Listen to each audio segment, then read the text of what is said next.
Hola, buenas tardes a todas y todos. Quisiera agradecerles mucho por su presencia acá, a los que están acá y a los que están en otras partes acompañándonos. Antes de empezar, le voy a dar la palabra a Chela Cardó, nuestra presidenta de la Sociedad Peruana de Psicoanálisis. Chela. Bueno, tengo que pararme. Gracias. Bueno, me paro acá bien acompañada.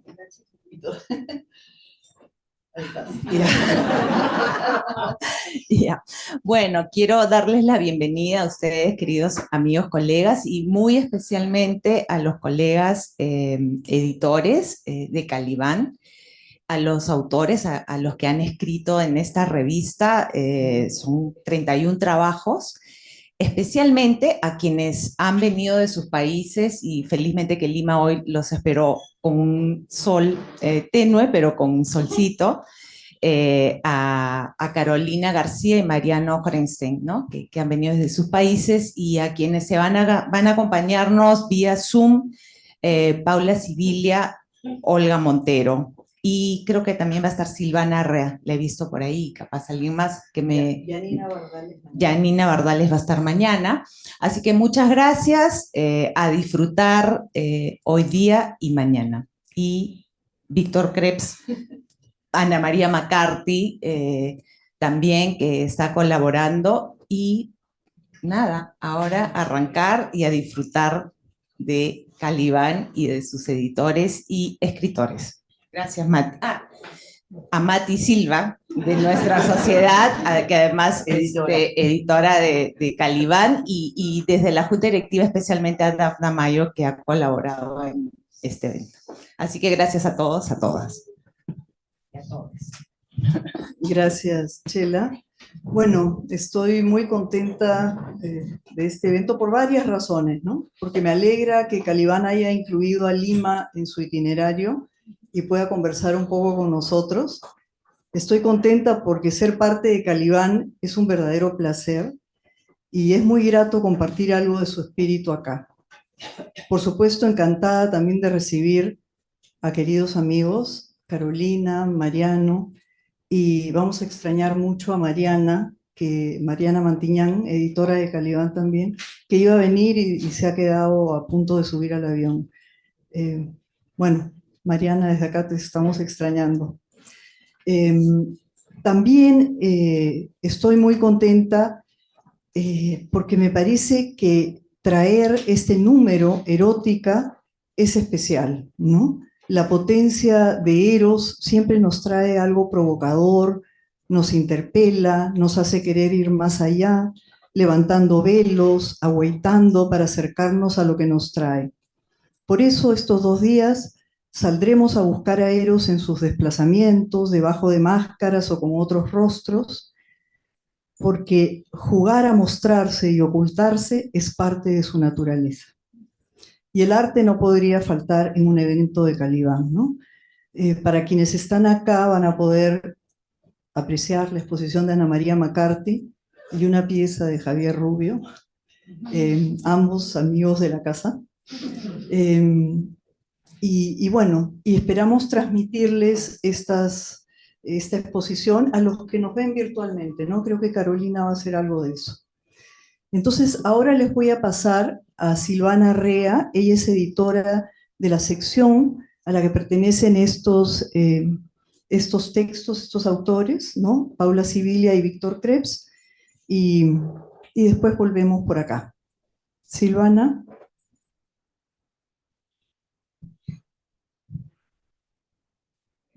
Pronto, Sí. estava sem micrófono. Bom, boa tarde a todos, boa noite aqui no Brasil já, né? Então, como a Mati falou, né, eu sou a Silvana Ré, sou editora da seção Dossiê da Caliban. A seção Dossiê é uma seção dedicada a autores que não são psicanalistas e é muito legal, fico muito feliz de Lima estar recebendo alguns autores de dossiê aí. Bom, o dossiê decidiu pensar a erótica por seu revés, né? Tanto que o título da sessão, né, é ao revés. E nós adotamos os dois sentidos de revés, como contrário, como reverso, mas também como obstáculo, como problema, como resistência. Portanto, a gente pensou o erotismo em seu contrário, essa que foi a nossa proposta, né? Em seu contrário, mas também em seus obstáculos, em seus desvios, em suas vias colaterais. Nós sabemos que desde os 3 ensaios, o Freud inscreve a sexualidade biológica no campo do desejo, né? Que erotiza por onde passa e que tem a incompletude como destino. Nesse campo, a erótica é a forma como cada um se organiza em torno dessa falta e em torno da incompletude. E também em torno desse objeto que é sempre fugidio e inalcançável, como magistralmente Luiz Buñuel apresenta no seu filme esse obscuro objeto do desejo. Um dos caminhos dessa organização é o encontro do erotismo com as forças criativas da pulsão de vida, na produção cultural sublimatória. No entanto, tanto o erotismo quanto a sublimação podem ter outras vinculações além do princípio do prazer, né, que é o que o Freud vai sustentar a partir de 20, quando diz que o objetivo da vida é morrer, né, já que a pulsão de morte, que é anterior à pulsão de vida, vai exercer sempre uma força para restaurar um estado inanimado. E é algo que o Bataille também coloca, né, quando diz que a atividade erótica, pela fusão e pela supressão dos limites, tem a morte como seu sentido último. Então, pensando nessas questões, né, o dossiê propôs alguns eixos que se dirigem à atualidade. Então, como é que o olhar contemporâneo sobre os seus antecessores usa indevidamente o erótico para violentar uma cultura? Essa foi uma questão que nos levou a convidar a Janina Bardales, que vocês vão ouvir amanhã no Museu Larco, né? E como pensar o revés do erotismo nas sociedades pós-modernas, ou na contemporaneidade, né, que foi o que nos levou também a chamar Paula Sibilia e Vitor Krebs, que estão aqui hoje para falar com vocês, né? Então, eu vou passar a palavra de volta para a Mate, né? Saúdo novamente a todos, Paula e Vitor como nossos colaboradores, Mariano, que eu acho que está aí também, não colaborou no dossiê desse ano, mas é um colaborador, né? Fundador de Caliban, e Janina Bardales amanhã. Então, eu passo a palavra para a Mate. Gracias, Silvana. Bueno, les voy a presentar a los ponentes, a los conversadores, muy brevemente, porque creo que todos los conocen, ¿no? Paula Civil es antropóloga, profesora de la Universidad Federal Fluminense, ha escrito muchos libros, hace muchas más cosas importantes. Víctor Krebs, filósofo de la Universidad Católica, también ha publicado muchos libros y es, digamos, alguien que ha participado de eventos de la sociedad. Y Carolina García Maggi, de APU, Uruguay, y editora en jefe de Caliban. El orden va a ser ese. Empieza Paula.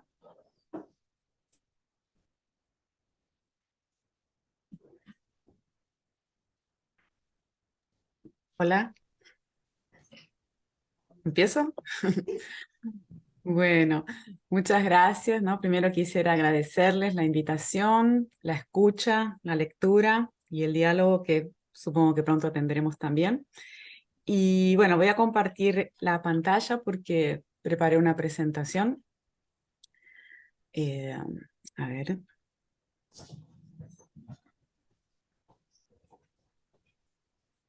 Bien, ¿se ve la pantalla completa? ¿Todo bien? Perfecto. Bueno, eso que ven allí es el título de mi artículo en la revista, ¿no? Imágenes impúdicas, autopornificación y capitalización de la extimidad. Y voy a empezar mostrándoles esta cama. La ven a la cama, ¿verdad? Que no es una cama cualquiera. aunque a simple vista pudiera parecerlo, ¿no? Pero es como dice ahí, my bed, o sea, mi cama. Esto es 1998, o sea que faltaban 2 años para terminar tanto el siglo XX como el milenio. Y esa cama común, ¿no?, en la trivialidad de su desorden, un tanto impúdico, en principio no tenía nada de especial, ¿no? Por eso sería juzgada inmostrable. Pero como mucha gente aquí sabrá, ¿no? No es así. Esto era una obra de arte, ¿no? Es una obra de arte. Filmada por la británica Tracey Emin, al año siguiente, o sea, en 1999, fue expuesta en la prestigiosa Tate Gallery de Londres y nominada al codiciado premio Turner. Pero lo más importante, sin embargo, por lo menos para nuestra reflexión, tanto en la revista como en esta breve presentación que voy a hacer aquí, es que esta cama era de verdad, ¿no? Lo cual desató un pequeño escándalo en el mundillo del arte, cuando ya se pensaba que eso de provocar escándalos era cosa del pasado. No es casual que ese mismo año, 1998, se hubiera estrenado la película El show de Truman, el show del hombre de verdad, ¿no?, del verdadero Truman, que también produjo considerable conmoción al mostrar el drama de su personaje, ¿no? Alguien que descubre ser con sorpresa, con pavor, con estupor. Este señor Truman, decía, descubre que es el protagonista de un programa de telerrealidad, o sea, de un reality show, cuando ese género todavía no existía. Por eso la película combinaba tonos de comedia con ciencia ficción y con tonos bastante predictivos, de hecho. Porque su estreno en 1998 antecedió en poquísimos meses el éxito mundial de los reality shows, justamente, catapultados por el pionero Big Brother o Gran Hermano, como recordarán, que se edita hasta hoy en varios países con mucho éxito. Y todo eso antecedió también a las redes sociales de Internet.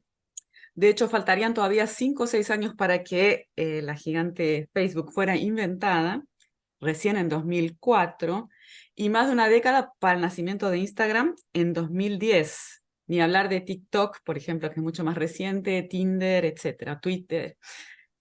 O sea, géneros mediáticos muy disruptivos, todos estos que mencioné, y además muy, muy recientes, ¿no?, como vemos en estas fechas, pero que rápidamente se popularizaron, como sabemos, hasta constituir justamente el tejido mismo de un nuevo mundo. Un mundo, el nuestro, el actual, donde una cama, como la de Tracy, se tornaría moneda corriente. O sea, hoy es habitual que tengamos acceso a este tipo de imágenes que les estoy mostrando ahora, de camas ajenas, que antes se consideraban íntimas o privadas. Incluso ministros de Economía y candidatos a presidentes, como es el caso de la imagen que ven allí, de un político argentino así retratado en su cama, en su bed, y viralizado por su esposa, ahora muy recientemente en plena campaña electoral en Argentina. De hecho, en 2014, la obra de Tracey Emin, My Bed, fue comprada por varios millones de libras esterlinas y así pasó a integrar la colección permanente de aquel museo londrino, ¿no?, la Tate Gallery, donde ahora comparte sala estable con un par de cuadros del consagradísimo pintor moderno Francis Bacon. Bueno, después de esta introducción, ustedes tal vez se pregunten por qué detenerse en esta pieza, en esta obra, ya un tanto envejecida, considerando la aceleración de los tiempos contemporáneos, ¿no?, en los vertiginosos ritmos actuales, para evocar ahora, en 2023, los dilemas de lo exponible, ¿no?, algo así como lo falso, lo verdadero, lo real, lo auténtico, lo mentiroso, en esta candente actualidad nuestra. Bueno, la respuesta sería que por varios motivos. Primero, porque la artista, autora de esta obra, nunca ocultó que se trataba de su propia cama, ¿no? My bed se llama, mi verdadera cama. O sea que no es una copia ni una representación. Y eso me parece que es fundamental. Además, la obra no se agota en el mero mueble, ¿no? No es una cama séptica, como sería el caso de un pariente tardío del Luenal de Duchamp, por ejemplo, ¿no?, que ya cumplió más de un siglo y que ese sí era un producto industrial como cualquiera, anodino, ¿no?, o sea, prácticamente anónimo, fabricado en serie. La pieza de la artista británica, en cambio, incluye todo el ajuar intimista que rodea a la cama en cuestión. Hay ahí, como ustedes ven, botellas de vodka, colillas de cigarrillos, cajas de remedios, lencería propia y sucia con sangre menstrual, pantuflas, sus pantuflas gastadas, pañuelos descartables, preservativos usados, restos de embalajes, papeles arrugados, ceniceros y hasta un perrito de peluche. Y cada uno de esos objetos íntimos y muy personales ha sido resguardado dentro de bolsitas de plástico, cuidadosamente etiquetadas y enumeradas en varias ocasiones, para que la instalación pudiera ser desmontada y remontada con total fidelidad al original. Que la reconstrucción siempre se realice siguiendo esas técnicas forenses, ¿no?, tan estrictas, me parece que resulta crucial, porque es así, exactamente así, como se encontraba la cama del artista aquel día de 1998 en que ella decidió convertirla en arte, ¿no?, tras haberse hundido en el colchón durante un periodo complicado de su vida, como ella misma dice, ¿no? Algunas de las interpretaciones, muchísimas interpretaciones de esta obra, que es un clásico ya, ¿no?, dicen que se trataría de un autorretrato, ¿no?, de un singular autorretrato, una manifestación de extrema vulnerabilidad que invita al espectador a identificarse con una experiencia al mismo tiempo dolorosa y banal. Sin embargo, a la luz de lo que les propongo, tanto en el artículo como acá, podríamos preguntarnos varias cosas, ¿no? Esto, por ejemplo, ¿esto es auténtico o performático? ¿Es conmovedor o es espectacular? ¿Es personal o es político? ¿Es verdadero o es falso? ¿Es público o privado? ¿Es arte o no es arte? En fin, al encarnar todas estas supuestas dicotomías, entre muchas otras, sin preocuparse demasiado por resolverlas, sino asumiendo sus ambigüedades y explorando esas ambigüedades, esta obra icónica también puede verse como síntoma de una gran transformación histórica, y es esto lo que nos importa, ¿no? Digamos que en muchos sentidos la exposición ya no es más lo que solía ser. Otra pieza emblemática en esta trayectoria es Merda d'artista, ¿no?, Mierda del artista, del italiano Piero Manzoni, compuesta por un conjunto de latas con 30 gramos de la sustancia indicada en el rótulo, o sea, mierda del artista, entre comillas, conservada al natural, como dice en el rótulo de las latitas, producida y envasada en mayo de 1961. Esta obra está producida en varios idiomas. Y esto fue, como ven, 1961, en el siglo XX profundo, ¿no?, hace más de 60 años. Mucho más recientemente, en diciembre de 2021, hace menos de 2 años, se supo que esta influencer estadounidense, una influencer llamada Stephanie Matto, facturaba $50.000 por semana vendiendo sus propias flatulencias envasadas en frascos de vidrio. Bueno, si entendieron bien que no es exactamente mierda de artista en este caso, sino pedos de influencers, para decirlo bien claramente y con perdón del vocabulario explícito. Además, el siglo XX terminó hace rato, ¿no?, y esto ocurre ya en nuestra tercera década del siglo XXI, ¿no?, 2021. Puede parecer un poco bizarro, pero no es tan raro como podría suponerse. De hecho, otras estrellas de Internet se enorgullecen de ganar altísimas sumas de dinero vendiendo sus sábanas sucias, por ejemplo, o un par de litros o algunas gotas del agua en la que se bañaron, como es el caso de esta otra influencer, ¿no?, la brasileña Suzy Cortes. Pasando ahora al gran mundo de Hollywood, la actriz Gwyneth Paltrow, por su parte, vende a buen precio, a $75 exactamente, esas coquetas velas perfumadas con el olor de su vagina, que también son muy disputadas y se agotan enseguida por sus millones de admiradores y clientes. Entonces, si el arte moderno se empeñó en transgredir todos los límites y escandalizar a los burgueses, ¿no?, con toda suerte de provocaciones, hoy las proezas más audaces de estas vanguardias de principios del siglo XX huelen anticuadas, ¿no? ante todo este circo de la Internet contemporánea y sus así llamadas redes sociales. Por eso me parece que vale la pena preguntarnos algunas cosas, como por ejemplo, ¿todos somos artistas o podríamos serlo ahora? ¿En qué consiste exponer o exponerse, ahora que aprendimos a vivir en esta suerte de vidriera infinita?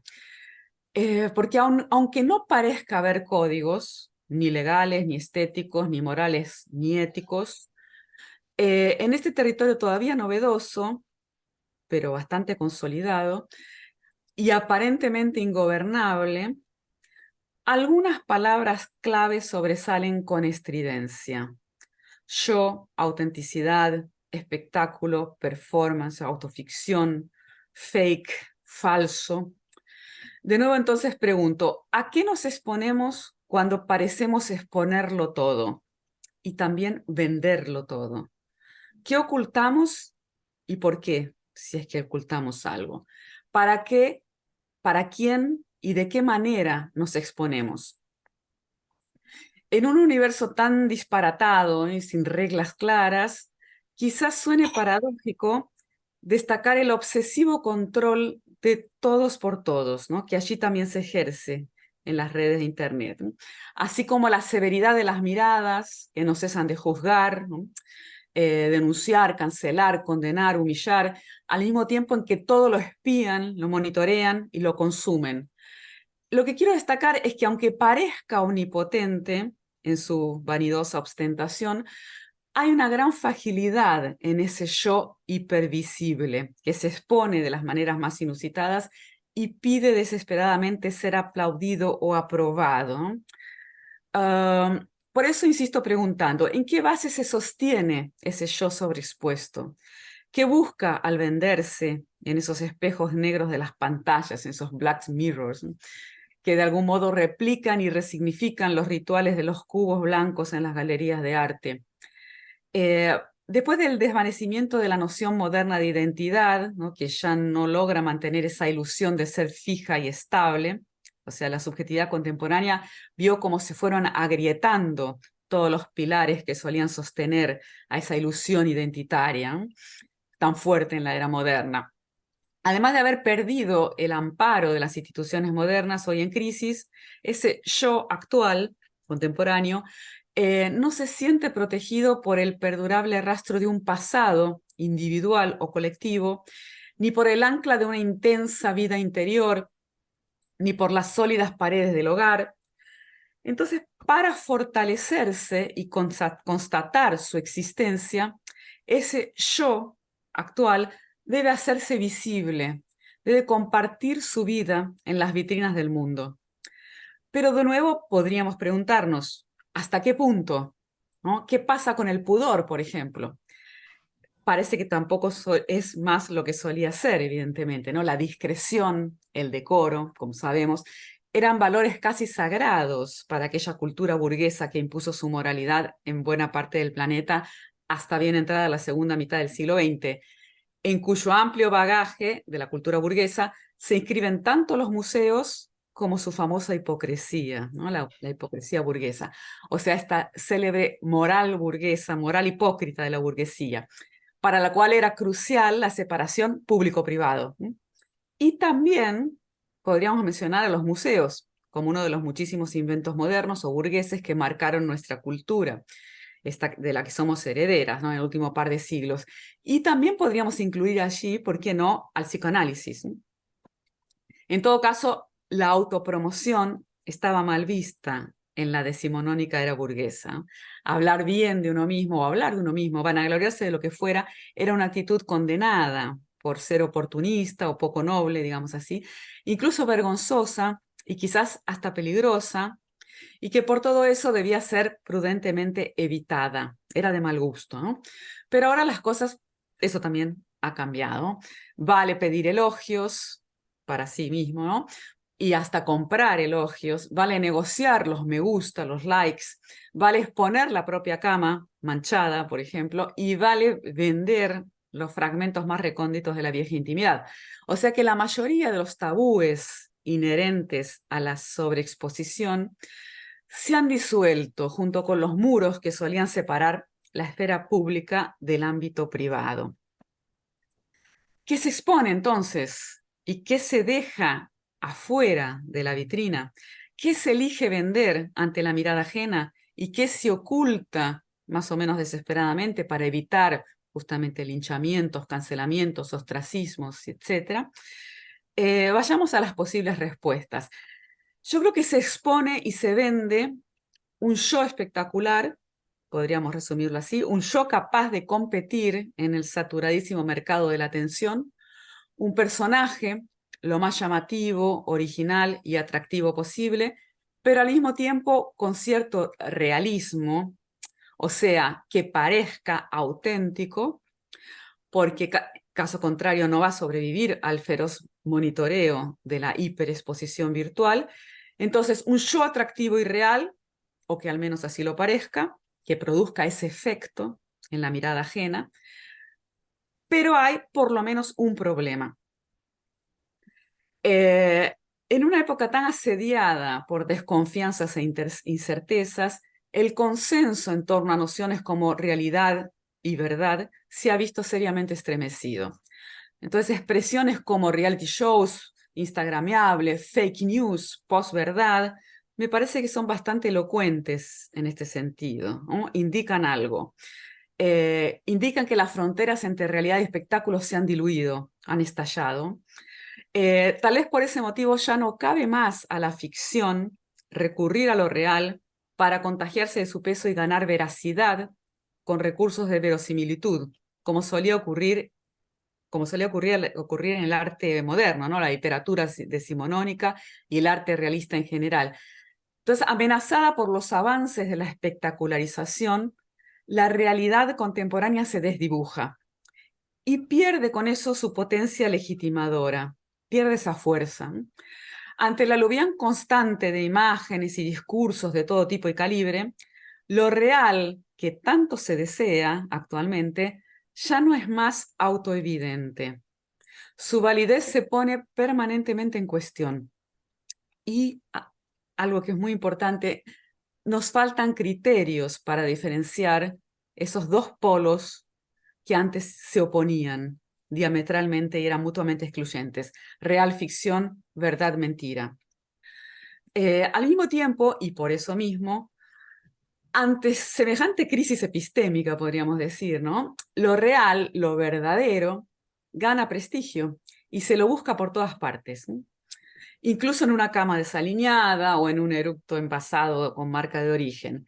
Y ahí, creo yo, es donde se despliega la nueva estrategia de la exposición. O sea, los diversos canales mediáticos y artísticos que están a servicio de todo esto sacan provecho de ese atractivo implícito en el hecho de que aquello que se dice y se muestra fue realmente vivido por alguien. Es real, es verdadero, es auténtico. O sea, ese anclaje en la vida real, entre comillas, ¿no? Es irresistible. Y eso, aunque sea algo absolutamente banal, y quizás especialmente si es banal, o subrayando aquello que toda vida tiene de banal, de común, de pedestre, algo que se constata, por ejemplo, en el éxito reciente que tuvo esta aplicación llamada Be Real, por ejemplo, ¿no? O sea, ser real, o al menos inténtalo, ¿no? O sea, intenta parecerlo, parecer real. ¿Por qué sucede esto? Quizás porque así se producen efectos de identificación en quien observa, ¿no? Así se nos ofrecen herramientas para estetizar la desrealizada vida cotidiana, que para ser percibida como plenamente real, debe ser intensificada autoficcionalizándose, ¿no? Todo esto parece muy paradójico, porque lo real tiene que recurrir al glamour de algún modo irreal, aunque innegable, que emana del brillo de las pantallas, llenas de filtros, ¿no? De todas estas posibilidades irrealistas, espectaculares, para realizarse de esa manera plenamente en esa performance más o menos ficcionalizada en que se convirtió la existencia. Bien, la artista francesa Sophie Calle, como sabrán, es una figura tan pionera como emblemática de esta ambigua sobreexposición autobiográfica, ¿no? Incluso es una de las protagonistas de la revista también, En una entrevista que ella dio hace ya bastante tiempo, en 2007, decía lo siguiente: mis obras hablan de la vida cotidiana de cualquier ser humano. A través de mi vida, dice Sofical, mis sufrimientos y mis fracasos, la gente ve su propia vida reflejada. Cierro las comillas, ¿no? Siempre con gran éxito de público y algunas polémicas que obviamente contribuyen a ese éxito, Sofical suele empujar los límites de lo tolerable cuando pone en escena tanto su intimidad como la ajena. Veamos rápidamente un ejemplo. En el lejano y analógico año 1983, ella encontró una agenda telefónica en la calle, tirada, cuyas páginas fotocopió antes de devolverla sin identificarse. Luego llamó a varias de las personas que figuraban en la lista, habló con ellas sobre su dueño de la agenda, y después transcribió esas conversaciones y las publicó en un diario, un periódico de alcance nacional en Francia. De ese modo, dice ella, la artista, creó y divulgó el retrato de un desconocido. Pero al que no le gustó nada ser transformado así en una obra de arte fue justamente el dueño de la agenda perdida, que no sabía nada de lo que estaba pasando y se enteró por los diarios, ¿no? Entonces consideró invadida su privacidad ante semejante exposición no consentida. Bueno, a pesar de las controversias, ese tipo de experimentos se han multiplicado enormemente, ¿no? Esto que cité recién era del siglo XX, años 80, en los 90, y ahora en la escena artística del siglo XXI esto es moneda corriente. Muchas de las piezas que se realizan en ese sentido rozan los límites de lo prohibido, justamente, al indagar ese desajuste que se generó entre moral y ley. ¿Qué se puede, qué no se puede, qué se debe, qué no se debería? Cuando se enfocan estas nuevas prácticas que desafían o que atropellan los antiguos límites entre público y privado. Un ejemplo es la obra Los Otros, de Eva y Franco Mates, un video compuesto por 10.000 fotos que los autores robaron en 2011 de computadoras personales al azar, sin que sus propietarios lo supieran. De hecho, esas fotografías son del tipo que más abunda en las redes sociales de Internet. Podríamos estar cualquiera de nosotros allí entre ese paquete de fotos, quizás lo estemos incluso, pero al apropiárselas sin consentimiento y sin siquiera el conocimiento de sus dueños, de sus protagonistas, y optar por exhibir estas imágenes en el espacio abierto de un museo, según explica, por ejemplo, una reseña crítica de esta obra, voy a citar: los artistas convierten al espectador en un cómplice voyerista y cuestionan la manera en que el medio digital redefine las nociones de privacidad, ética y propiedad.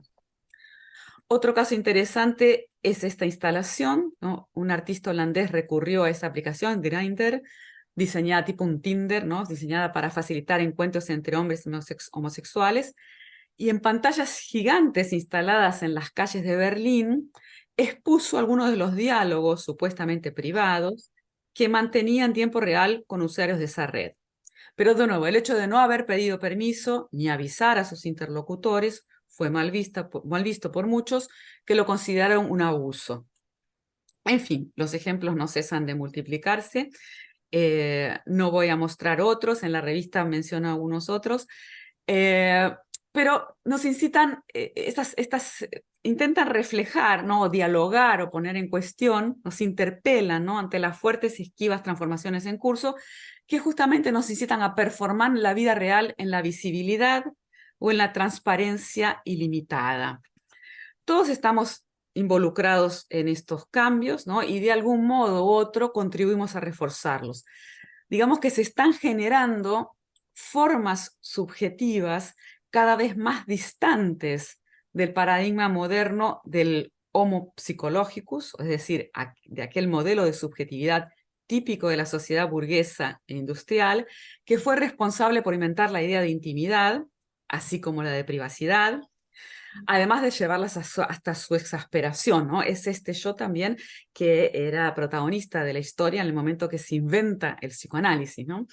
Y quizás todas estas ideas de la intimidad, de la privacidad, fueron llevadas hasta su exasperación y su agotamiento, ¿no? Hasta una especie de transformación que está ocurriendo ahora, y una transformación en algo distinto. Es algo que yo en mi libro La intimidad con espectáculo llamé una extimidad visible y ambiguamente real. Entonces, bueno, para ir concluyendo esta breve presentación, cabría preguntarnos o repreguntarnos, ¿se muestra todo entonces? ¿Se dice y se expone toda la verdad?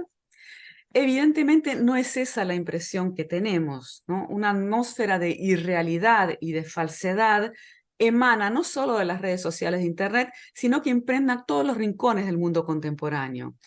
Sin embargo, los ejemplos que evoqué aquí, y que están también en la revista, entre muchísimos otros que podrían ser mencionados, dan cuenta de cambios históricos gigantescos, incluso en el campo de los valores y las creencias en vigor.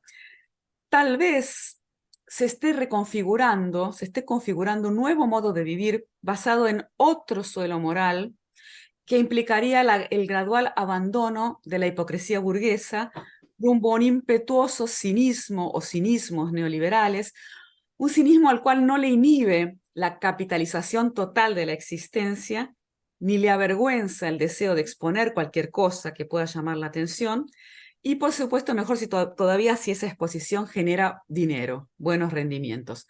Entonces, si la hipocresía brillaba con todo su fulgor en la intimidad doméstica y en el espacio público, incluso en los museos de la vida moderna, hoy quizás sea un tipo peculiar de cinismo el que está incentivando un conjunto de prácticas, gestos y actitudes que habrían sido impensables algunas décadas atrás.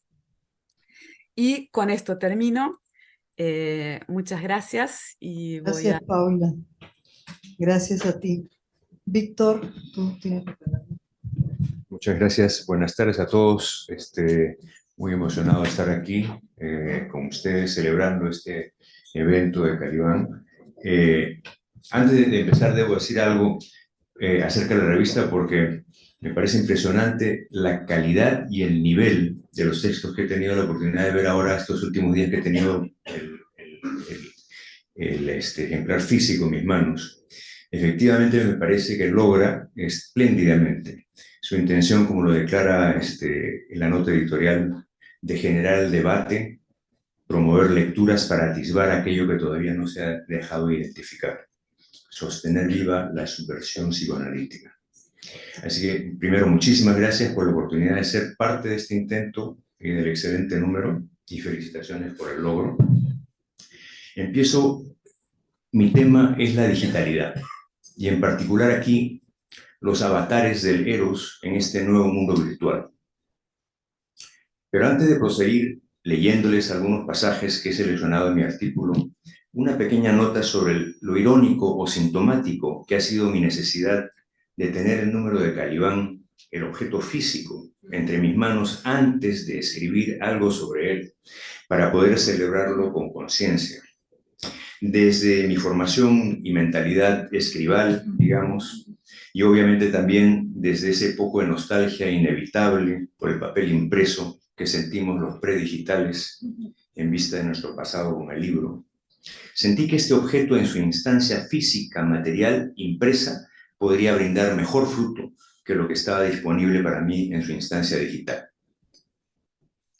Es sintomático, pienso, porque si pudiese resumir en una oración la preocupación detrás de mi artículo, en este número diría que es precisamente la pérdida de esa dimensión que eché de menos al querer empezar a pensar sobre la revista en su versión digital.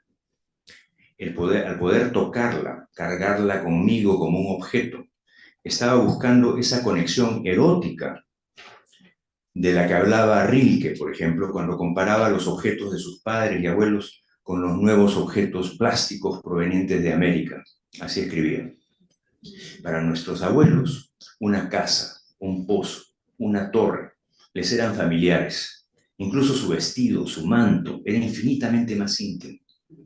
Casi cada objeto un contenedor en el que se encontraba algo humano y en el que se preservaba algo humano. Ahora, desde América, cosas vacías e indiferentes, simulacros de lo vivo que no tienen nada en común con la casa, con las frutas, las uvas que conformaban las esperanzas y meditaciones de nuestros padres. Es el peligro de la desaparición de ese eros, o de la conexión erótica con el mundo, en nuestra era digital. Lo que me preocupa y mi afán por tener la revista entre mis manos antes de hablar sobre ella se explica desde esa perspectiva. En un libro que estoy escribiendo con Richard Frankel, hablamos de esa pérdida, ya no tanto como la pérdida del eros, sino como la disrupción por la digitalidad de la función onírica. Cuando la espontaneidad imaginativa de la mente humana, es decir, nuestra capacidad de soñar la experiencia, empieza a ser sustituida por el algoritmo, lo cual está pasando a un ritmo alarmante en todos los aspectos de nuestra vida, el eros ya no puede contenerse y se convierte en un frenesí colectivo, evidente en los excesos de la adicción, la rabia, la violencia, la locura y en general la convulsión social sin precedente que vemos cada vez más en este mundo de teorías conspirativas y de posverdad. Bien, como preludio, ahora sí empiezo a leer algunas selecciones de este artículo, que tiene como título Peripecias del Eros en la Revolución Digital. En la vertiginosa contingencia de nuestras vidas digitales, estamos poseídos por una ansia inagotable de más información y una compulsión a la extroversión, a ver y ser vistos. Lo que antes era privado y oculto, ahora se ofrece voluntaria, a veces ávidamente, como espectáculo para el ojo público. El pudor que antes protegía lo personal de la exposición desaparece en la virtualidad, donde se vuelcan las intimidades afuera sin escrúpulo y sin filtro. Un frenesí colectivo, una fiebre. Al ritmo del algoritmo al que nos somete lo digital, el futuro se encoge en un presente veloz, eficiente y optimizado. Su fugaz instantaneidad desarma a la memoria. No hay nada para recordar en el indetenible diluvio de datos que nos propele permanentemente al filo del tiempo, instante tras instante tras instante. Es de observar que las pantallas de nuestros smartphones ponen a nuestra entera disposición, al mínimo costo de un solo clic, un universo de infinitas posibilidades, enteramente diseñado para complacer y anticipar, frecuentemente incluso para provocar nuestros deseos. La abundancia hiperreal del ciberespacio, donde todo se hace posible, eclipsa la realidad y la va infectando con su desmesura. Y es que el mundo virtual es como una madre infinita, capaz de satisfacer eterna e ilimitadamente todos nuestros deseos y de suplir todas nuestras necesidades. Es un espacio psíquico colectivo que no solo exacerba nuestras fantasías, sino que nos regresa como sociedad a lo que podríamos llamar el narcisismo primario de la infancia, en el que insistimos en nuestro deseo a expensas de la realidad. En la hiperrealidad virtual, en otras palabras, nuestra relación con la realidad se afinca en el principio del placer e ignora en lo posible el principio de la realidad, replicando así el proceso primario, es decir, esa condición en la que se somete a la realidad, a la fantasía, y se toma lo que es por lo que queremos que sea. Así, trasladamos esa misma insistencia al mundo real e inflados por nuestra omnipotencia virtual, nos volvemos prepotentes ante las dificultades de la realidad, desconsiderados y egoístas frente a los demás. O sea, que hay una transformación psíquica también que está ocurriendo a partir de esta inmediatez del mundo virtual. La cantidad excesiva y la rapidez eléctrica de la información nos impide metabolizarla. Solo engullimos. Vivimos en un estado permanente de despacho. Succionados por el mundo digital y su ritmo frenético, somos convocados a la búsqueda interminable de un deseo sin destino, donde ya ni nos importa la diferencia ni la discernimos entre el artificio y lo vivo. La lógica es la de esa especie de lujuria que es nuestra compulsión consumista. Ansiamos, como dice Lewis Hyde, que el mundo fluya a través de nosotros como aire o comida. Tenemos sed y hambre de algo, pero los bienes de consumo, y aquí podríamos decir digitales, porque son efectivamente subordinados al consumo, solo incitan, no satisfacen. Es una cena sin pasión que nos sacia sin abrigo. Cuando el relato y la descripción es sustituido por los rankings, los récords y las estadísticas, se satisface la obsesión informática. Incluso se optimiza la relación técnica e instrumental, pero a costa de la profundidad sensible y estética de la que podría surgir siempre una primera afirmación, un insight, una nueva visión.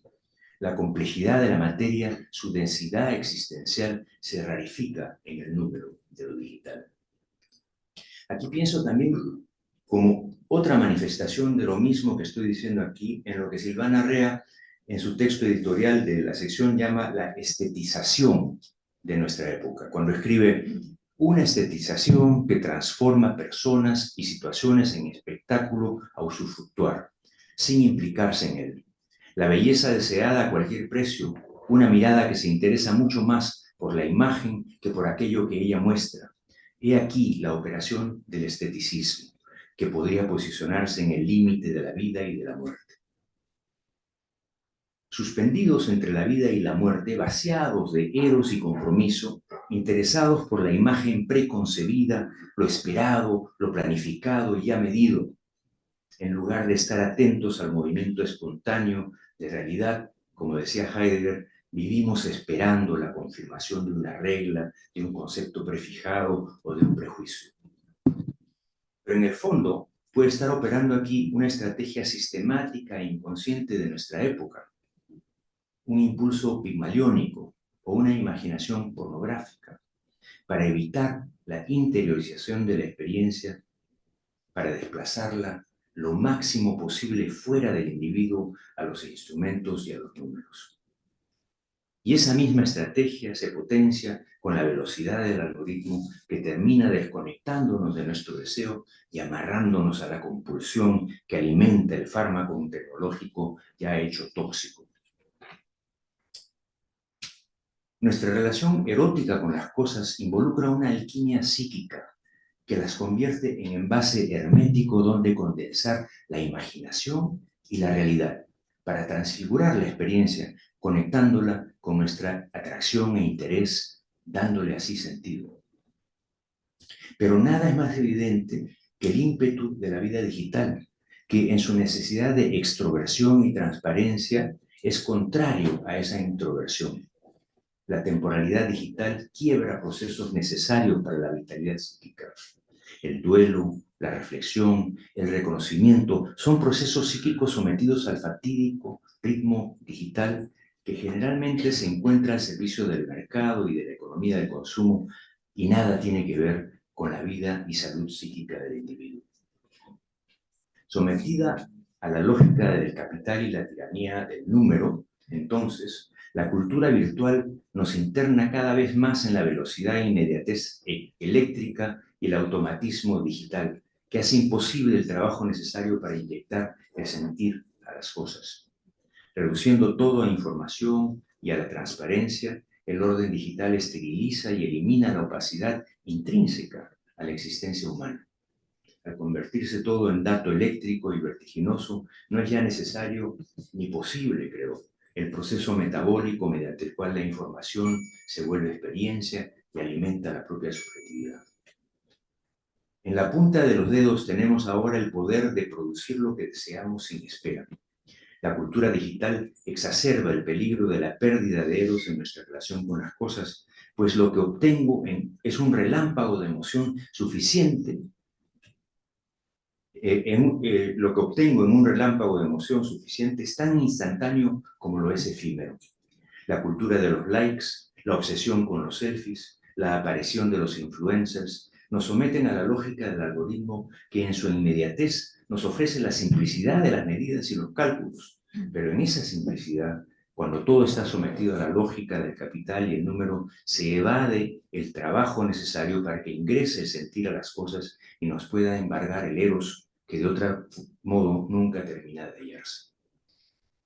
Obsesionados con la información y los datos, Byung-Chul Han lo advierte, vivimos de esta manera en una realidad apática, pero abrumadora, en la que nos vamos intoxicando con la comunicación, infectados por la infomanía que se traduce en una trágica e inútil búsqueda de sentido donde no puede haberlo.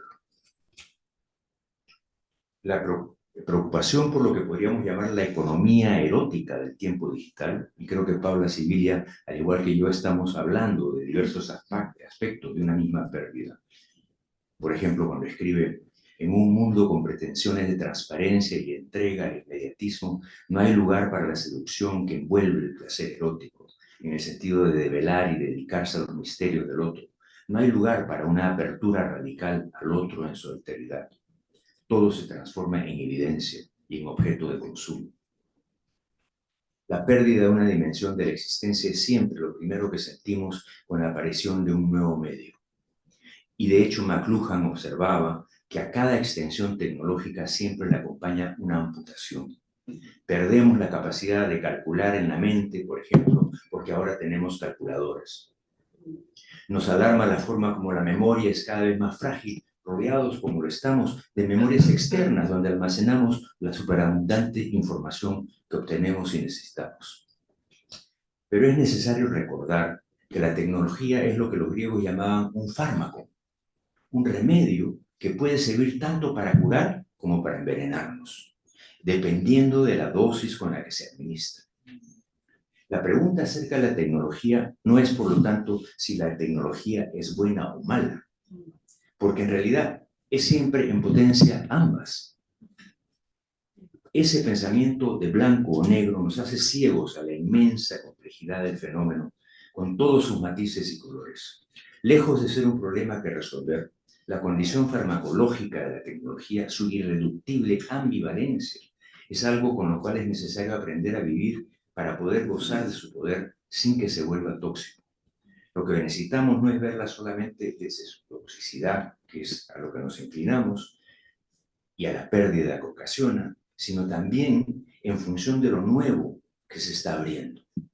Es necesario sobreponernos a nuestro shock inicial y nuestro juicio negativo basado en un paradigma que estamos teniendo que dejar atrás, y más bien mantener la actitud abierta, mantener la mirada y la actitud farmacológica con la disponibilidad a ver qué se nos ofrece de nuevo.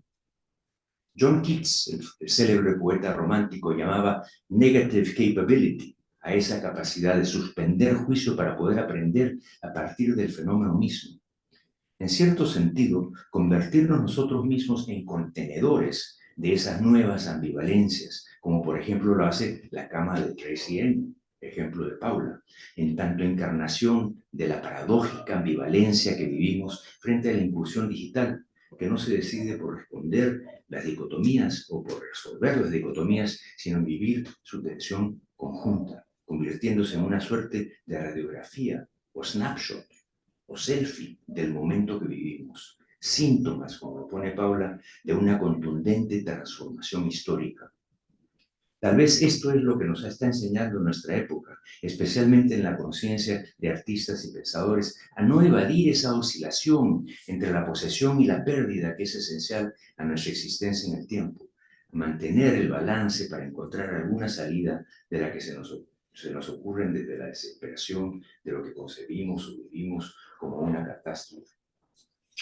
Para terminar, la coda, en una era en la que la realidad y el espectáculo se confunden, en que no sabemos ya más distinguir entre lo que es verdad y mentira, entre lo que es auténtico y falso, en que las fronteras se van diluyendo entre aquellas distinciones que antes nos orientaban, pareciera que, como escribe Paula también en su magnífico artículo, que se lo recomiendo, la realidad se desdibuja y pierde potencia legitimadora. Amenazada por los avances de la espectacularización, el anclaje en la vida real se hace irresistible. Preocupados acerca de cómo la digitalidad está afectando la economía erótica, vemos cómo el resultado pareciera ser un nuevo orden, donde la superficialidad y la espectacularización adquieren una relevancia y una importancia insospechadas. Ha habido en nuestra historia con la tecnología, es decir, en nuestra evolución exosomática, como lo llaman algunos filósofos, una gradual separación o distanciamiento del ser humano de lo concreto, una idealización constante de lo material. Pero tal vez haya en esta nueva lógica extraña una forma más bien de volver a lo concreto. Como bien apuntaba Ortega y Gasset, el peso de lo que queda sumergido bajo el agua en el iceberg, que es la condición humana, cuya mera punta es la razón y la conciencia, exige como tarea de nuestro tiempo la exploración de todo aquello que hemos dejado de lado.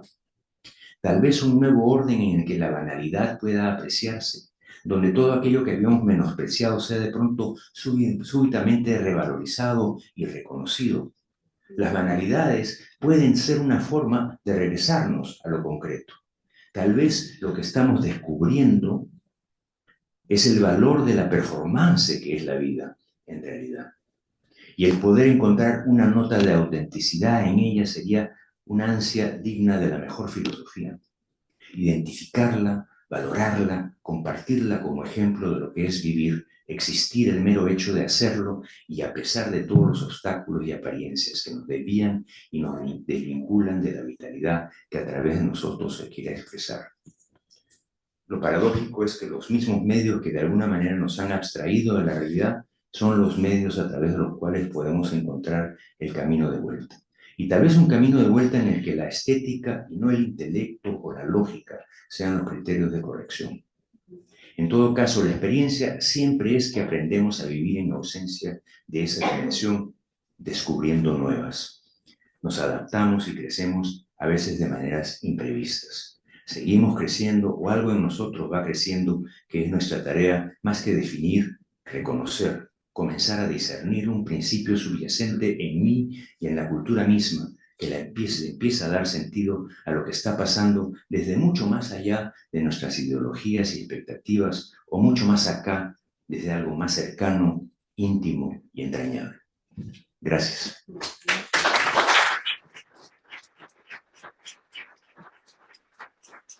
Gracias.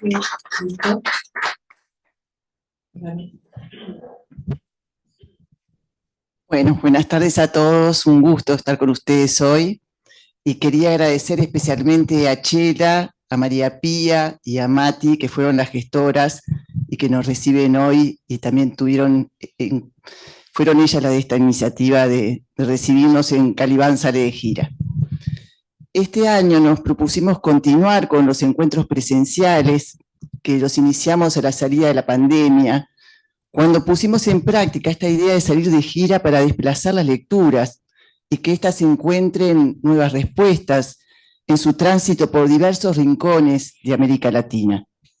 En nuestra escala reciente en Pelotas, la propuesta se centró en la erótica y el género y fue una oportunidad para cuestionar el saber del psicoanálisis sobre la sexualidad, retomando lo que ésta tiene siempre de enigma. Hoy tenemos el privilegio de estar con autores que escribieron en dossier titulado Al revés. Como dijo Silvana Rea, ¿cómo pensamos el erotismo en sus obstáculos, en el reverso, que también tiene sentido, dice ella, de infortunio?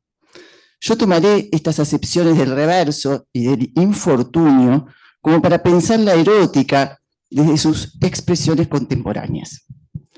Recordé El reverso de la vida contemporánea, que es una novela de Balzac, que Lacan la toma para uno de sus seminarios, por ser una novela que para él marca el comienzo del capitalismo. Era en el contexto del Mayo francés que Lacan ahí formula los distintos tipos de discursos. Así es que propone al psicoanálisis como el revés del discurso del amo, y al discurso capitalista lo deja por fuera, al entender que sus dispositivos son de desubjetivación, suprime al sujeto del inconsciente y cortocircuita el lazo social. El psicoanálisis debe atravesar su época e interrogar los relatos que nos producen como sujetos, advertidos siempre con retrasos de estos efectos. El espíritu de nuestra época sin espíritu podría ser un oxímoron de los desajustes del neoliberalismo con su poder planetario, invasivo e impersonal. Hoy el hombre existe para sí en el reino del libre arbitrio y de una existencia soberana, dueño sin límites del espacio virtual. No obstante, esta ilusión ampulosa se ve prontamente disipada. El hombre de nuestros días siente que ninguna de las ofertas del mundo le están dirigidas y percibe la propia inconsistencia. Hay algo que no funciona, que renguea, y lo sabemos por las quejas de nuestros analizantes. Los sustitutos son pobres sustitutos. Nos vemos en una intrincada trama que nos despabila del encanto fetichista.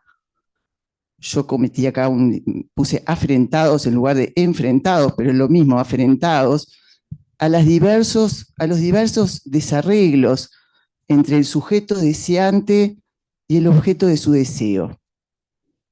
La erótica pone a la vida en cuestión, desordena siempre las formas constituidas, trastorna todo saber con un resto enigmático que no puede ser cancelado y no deja de hacernos hablar.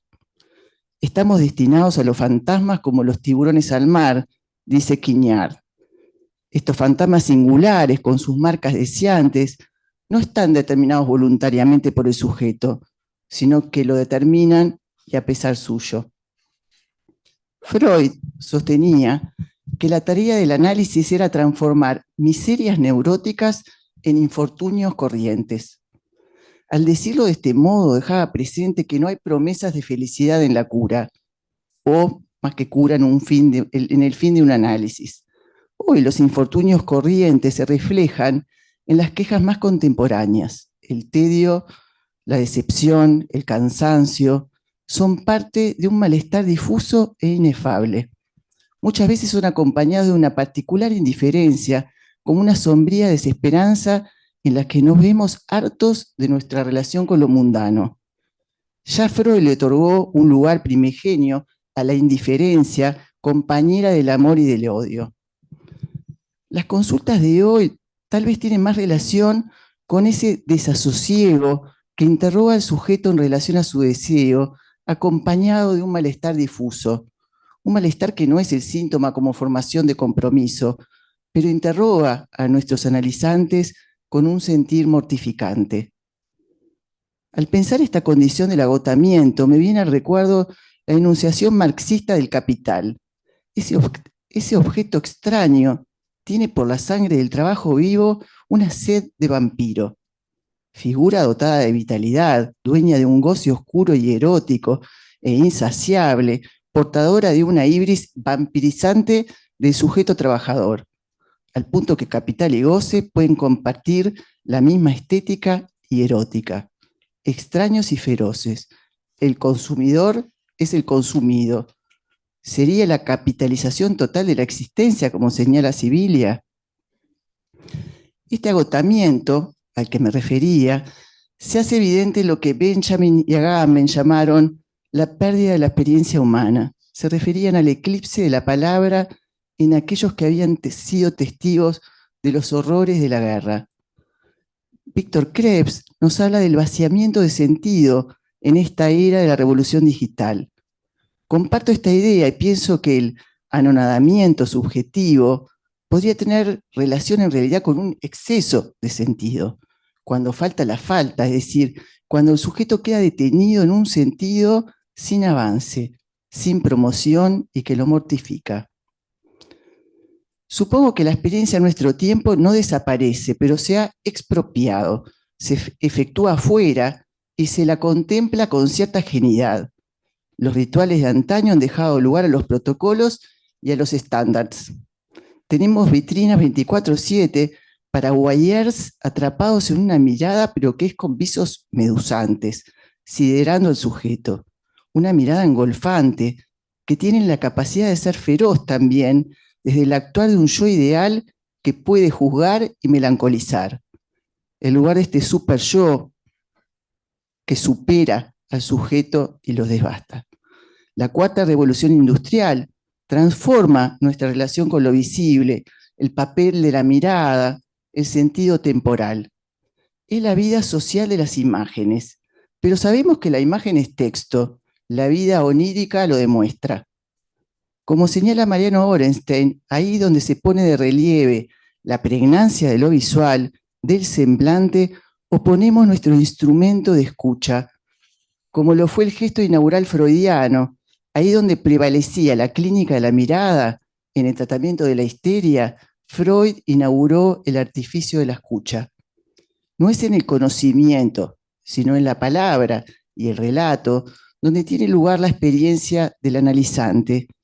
Y es en esa búsqueda que el análisis sostiene su apuesta, dar asilo a la palabra, escuchando en ella los lugares y las operaciones que pueden inmovilizar al sujeto y lo mantienen detenido en la conformidad de una servidumbre. Servidumbre que muchas veces se dice que es voluntaria, pero sabemos que nada tiene de una elección consciente. Amparado en el gran torrente de lo imaginario, el yo es lugar de apariencia y de desconocimiento. Operaciones como la identidad se corresponden también con la enajenación de la existencia y son instrumentos regulativos en estados autoritarios. En esta lógica imaginaria, favorecedora de clichés y lugares comunes, se rechaza el inconsciente. No hay equivocidad ni pregunta. Se le exige al otro ser transparente, que sepa lo que quiere. Se pretende vivir con garantías, que el otro no nos afecte. No están abonados al inconsciente. Se dice, hay que buscar ser uno mismo. Qué cansancio esta prédica de ser uno mismo, concluye Alush. Ahora veía una tienda que tenía como nombre, le habían puesto alter ego. Buscar a otro alter, buscar a otro que sea alter, pero al mismo tiempo igual. Paradojalmente, esta cosa, que es la identidad, no deja de ser un lugar de encierro, de resolución fallida e inestable. Toda adecuación al coincidir consigo misma se esteriliza. Esto dice Julien. Yo había titulado mi trabajo Sexo desafortunado, una antisinfonía. La antisinfonía, lo porno loco. La idea de la antisinfonía me viene de la película Sexo desafortunado, de Radu Jude.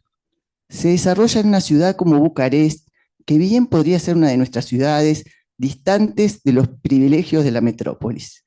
Muy lejos de un flanerismo romantizado, vemos a la protagonista correr demacrada por sus calles, velozmente en medio del desorden y la irritabilidad urbana, con su bullicio y la gran polución acústica y visual.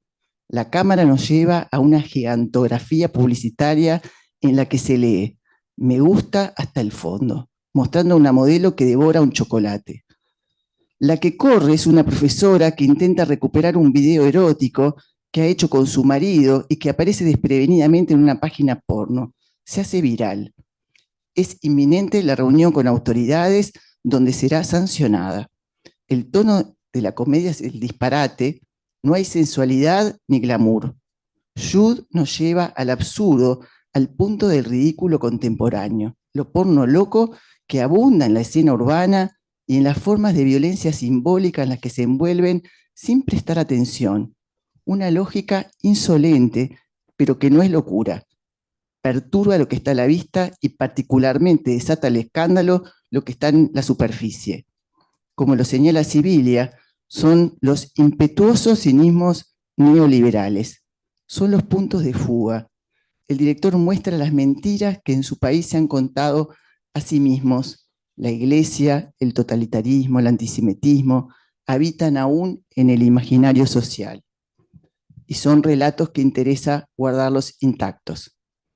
La conocida frase, ellos no lo saben, pero lo hacen, se transforma en la consigna, ellos saben muy bien lo que hacen, pero aún así lo hacen. La razón cínica es la moralidad puesta al servicio de la inmoralidad. La ideología totalitaria o neofascista de nuestros tiempos no tiene la pretensión de ser tomada seriamente, ni siquiera por sus autores. Benjamin veía en el erotismo un aspecto importante para la transformación de lo político. Pisando el comienzo de una guerra, le atribuyó un papel significativo en el devenir de los lazos. En la era de la reproductibilidad técnica, del capitalismo monopólico, pensó que el arte debería buscar su fundamentación ya no en el ritual, sino en otra praxis, en su política, así como en algo que ganó, dice él, con astucia a la naturaleza, por el lado del juego. en una era del dominio absoluto de la razón, del control y exterminio planificado y de una obscenidad desatada. Fue Winnicott también quien trabajó el juego en este sentido que podría compartir con Benjamin de esa astucia, esta zona entre acatamiento y vida, porque para Winnicott lo real, la realidad produce acatamiento. Y esta es una idea que importa de Winnicott. Tener salud psíquica no significa necesariamente estar vivo. El espacio que ofrece la realidad es adaptativo sin que la vida pueda ser usada y enriquecida. El acatamiento implica un sentimiento de inutilidad y se vincula con la idea de que nada importa y que la vida no es digna de ser vivida. Algo de lo que hablábamos al comienzo, se pierde el sentido. Por eso el análisis mismo es un juego, pone al analizante a trabajar. Si el analista no sabe jugar, no está capacitado para la tarea. Si el que no sabe jugar es el paciente, hay que hacer algo para que pueda lograrlo. Esto vale para todos los análisis, no solamente para los niños. El analista no está solo en un lugar de oyente, funciona como objeto que causa el proceso analítico. Se presta como soporte a los fenómenos singulares en la transferencia, y el poder de este proceso es entre aquellos que entran ahí. Estas cuestiones ponen de relieve el carácter erótico de cada análisis. No es una contingencia perturbadora, es la transferencia misma. Es la puesta en acto de la realidad del inconsciente, siempre sexual.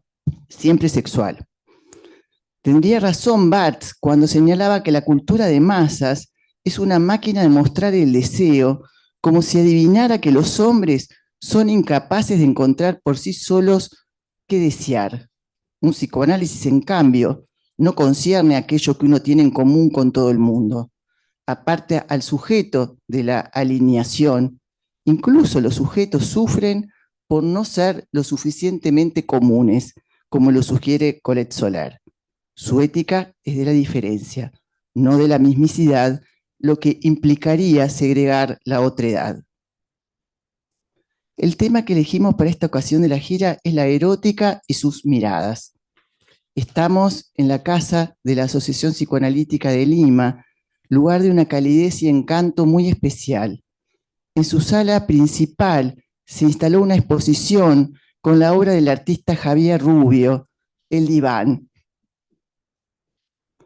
y algunas piezas fotográficas del artista Ana María McCarthy, obra de una belleza sutil, delicada. Ana María explora a través del cuerpo la propia desnudez, explora desde lo íntimo y personal que se vuelve éxtimo, reflejando también la ausencia, la pérdida en los deslices de la mirada. Una de sus obras es solo una cama, sin más detalles que el desarreglo, las marcas que quedan impresas en los rastros de las sábanas que no se envuelven, cierta melancolía de una escena acontecida, la intimidad y la ausencia, la soledad, que son también los de la propia artista. Paula Sivilla nos trajo recién otra cama, la obra My Bed de Tracy Emin. No era una cama cualquiera, dice Paula, la cama era de verdad, no una copia, repleta de autorreferencias, objetos personales, desechos, también momentos de un tramo difícil en la vida del artista. En este tríptico, todos de artistas mujeres, vamos a la imagen de este número. Es una obra de la emblemática Sophie Calle. Vemos un ángulo de una cama que también es la propia, sugiriendo desde lo que queda, lo que resta, tal vez lo que resta de la noche. Es parte de la obra Douleur Esquisse. Calle registra ahí los detalles de los últimos momentos con su pareja antes de su separación. Es el retrato íntimo de su separación amorosa, y en sus performances, Calle busca también la intervención de otros en su propia intervención. Ella avanza en la escena del otro, como decía Sibilia, pero el otro también en su escena, y ahí construye ficciones. Como si se pudiera hablar del amor en ese espacio que no es ni la realidad ni del saber. Es ese espacio de la ficción, del juego, de la creación artística, y a veces también el de un análisis. Gracias, Caro.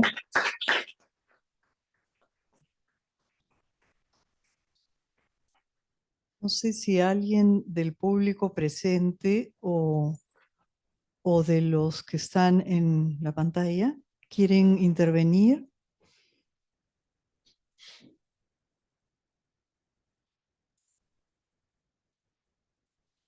Mariano.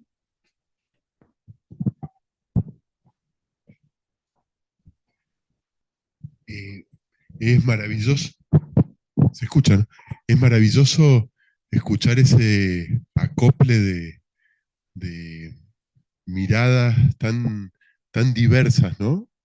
Y yo estoy un poco sobrepasado porque hay estímulo por todos lados, pero necesito decir, aunque sea algo, como, siento que es, es mucho lo que han ofrecido y eso que han ofrecido es apenas una parte de los contenidos de la revista, ¿no? Entonces, lo que ustedes han presentado ahora es para hacer un seminario, las tres, las tres ponencias, ¿no? Y la revista es para dedicarse un año, me parece, a hurgar lo que hay ahí. Yo solo quería subrayar un par de cosas que me evocaba algo de lo mucho que evocaba, subrayar aunque sea algo. Que por ahí me parece que los artistas, esto que traía Paula al principio, eh, y esta serie de camas vacías, ¿no? La cama de Ana María que está acá, la cama de Sofical que está en la tapa de la revista, la cama de Tracy Emin. Hay algo muy interesante y siempre lo más interesante viene del lado del arte, que aunque tenga unas cuantas décadas atrás, sigue siendo provocador, que va a contramano de esta cuestión de la preeminencia de lo visual y de la preeminencia de la autoficción y del mostrarse, y es mostrar esa ausencia, por un lado, la ausencia del cuerpo o la ausencia de la pareja, y con el agregado de mostrar esos objetos, ¿no? Esas deyecciones, el semen, y la sangre, o esto de Piero Manzoni de la merda de artista, que son como formas de hacer autorretratos sin esa imagen que está todo el tiempo presente y que al mismo tiempo no dice nada, ¿no? Y me hacía acordar algo que Carolina mencionaba a Sofical, y yo tuve la oportunidad de estar con ella en la entrevista que está en la revista, y como un testimonio de eso, y me pasó algo muy llamativo. Es alguien de quien uno podría pensar que sabe todo, porque ella ha armado su obra performática con su vida. Y sin embargo, la realidad, al menos de lo que yo puedo experimentar estando ahí, es que uno no sabe absolutamente nada de ella, ¿no? Y en todo caso, había algunos objetos en su casa, por ejemplo, había una serie de animales taxidermizados, no sé cómo se dice, y que representaban para ella los miembros de su familia, sus amigos. En esos objetos había mucho más verdad de ella que en todas sus obras donde aparentemente expone toda su intimidad. Entonces a mí me parece interesante esa vía del objeto. Y otra cosa que me evocaban ustedes es, eh, frente a esa especie de banalización de la vida privada, en esa exacerbación, lo que se muestra, eh, hay algo que tiene que ver con el psicoanálisis, ¿no? Porque vivimos en momentos difíciles y me parece que nuestra experiencia tiene algo que sigue siendo maravilloso, aunque tenga 120 años de vieja, y que Piglia decía que un análisis es el lugar donde cada persona, cada neurótico común y corriente, tiene la oportunidad de vivir su vida y de pensar en su vida como si fuera un héroe trágico. Y eso me parece maravilloso. Y Carolina traía la pérdida de la experiencia de Benjamin, y en el preciso momento en que eso aparece y es teorizado, era que Freud inventaba un dispositivo que a mí me parece que que funciona bastante bien como rescate de la experiencia. Gracias, Mariano. María Pía.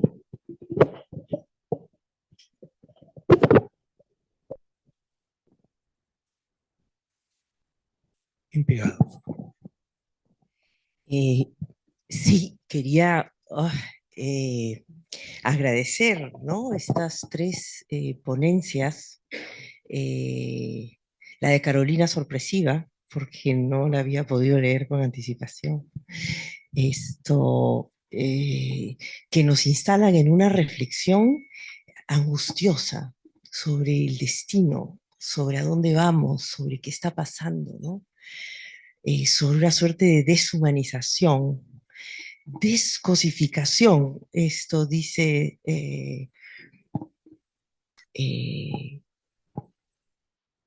Víctor Krebs. Discúlpame. Estaba pensando, tú haces una alusión a la necesidad del objeto de la revista de Calibán. Yo, desde que tuve alguna participación en FEPAL, me parece que es en el año 2016, ya estaba en discusión y ya era antigua todo el tema de hacerla virtual o mantenerla en papel. Y el debate giraba entre una cuestión económica, porque era muy cara, y una búsqueda del objeto.